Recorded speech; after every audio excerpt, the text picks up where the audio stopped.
Previously on My Hornby Hobby. Sir, what are you saying? There's no easy way to say this, but Kelly is going to be scrapped. But sir, you can't scrap Kelly. She's a useful shunter. She's my wife. You can't... Thomas, it's not up for discussion. Kelly's going to be scrapped and that's that. Now, you get on with your work. But sir... Thomas, I know this is hard for you, but I'm afraid there's no way around it. Once you've finished your work, you can come on back and see her. Thomas shed a tear. Don't cut her up until I'm here, okay? Of course, Thomas. It's the least I can do. Thomas went about his day, but he wasn't happy. What am I going to do? There's got to be something I can do. Oh no, Thomas, I don't think there is, said Annie. You heard what the Fat Controller said. She's obsolete now, so they can't get parts for her. Well, if they can't get them, maybe they can make them. You know, surely... But before Thomas could think any more, the guard blew his whistle and waved his green flag. Oh dear.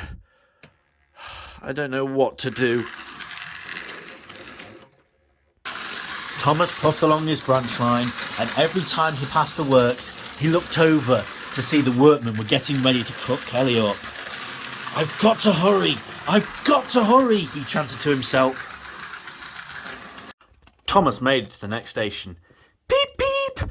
Quickly, please, he urged. He wanted to go and see Kelly.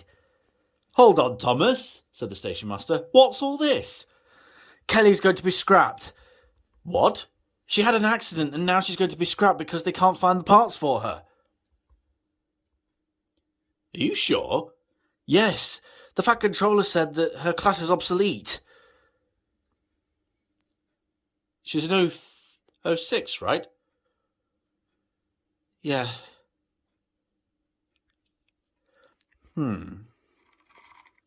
What parts does she need? Do you know? I don't know, but it looks like she needs a complete overhaul.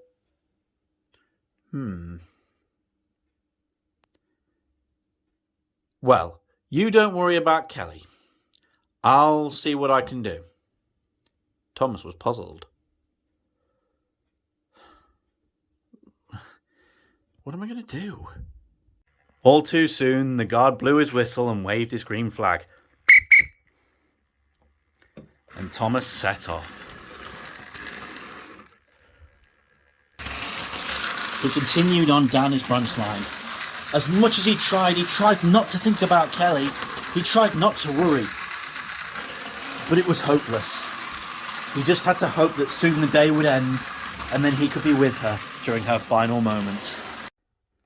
Later that evening, Thomas and Jenny came to see Kelly. How are you doing, Kelly? asked Jenny. Well, I'm not in any pain, so that's something. Thomas couldn't bear to say a word. He knew that if he did, he was going to cry. Thomas, I don't think there's anything any of us can do. I'm going to be cut up and that's it. You heard the Fat Controller. He said that my parts don't exist anymore. That doesn't mean he has any right to do this to you. Thomas, it's okay. This is better than being stuck on a siding waiting for parts that are never going to come. And at least it will be quick. Don't forget we have green water. It's still not right. There, Thomas. I want you to know that you've been a wonderful, loyal and faithful husband, and I've loved being with you. Take care of little Tommy, won't you? I will. I promise. And Jenny, you take care of Thomas. He's going to need someone to take care of him. I will, Kelly. You can count on me. Just then the workmen arrived with their hands full of angle grinders. All right, Kelly. Are you ready? As ready as I'll ever be, sighed Kelly. They started up their grinders.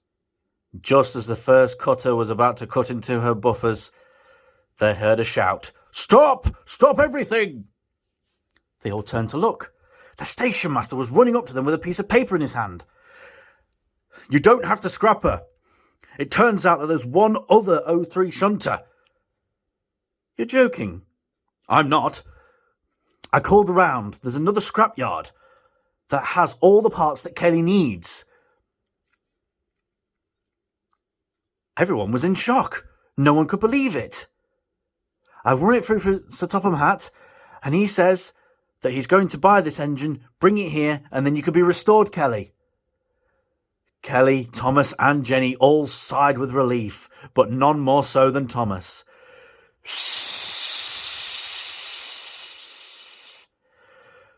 Ah, thank goodness for that, he sighed. The Fat Controller turned up.